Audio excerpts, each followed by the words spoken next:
বাবাই বাজার থেকে লাউ নিয়ে চিংড়ি মাছ ছাড়া কিন্তু করবে না।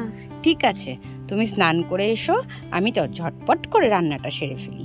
প্রথমে লাউগুলো আমি ভালো করে কেটে নিয়েছি আর চিংড়ি মাছেরগুলো ছাড়িয়ে নিয়েছি। এরপর কড়াইতে একটু তেল গরম করে চিংড়ি মাছগুলো ভেজে নিলাম। ফোড়নে দিলাম তেজপাতা, সাদা জিরে, আর একটা মশলা দিয়েছি দেখো, আদা বাটা, জিরে বাটা, ধনে বাটা আর কাঁচা লঙ্কা বাটা। এই দিয়ে আমি প্রথমে মশলাটা ভালো করে কষিয়ে নিয়ে লাউগুলো দিয়ে দিলাম।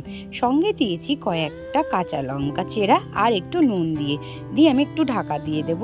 এবার ওই জলেই লাউটা সেদ্ধ হয়ে যাবে, আলাদা করে জল দেওয়ার কোনো প্রয়োজন নেই।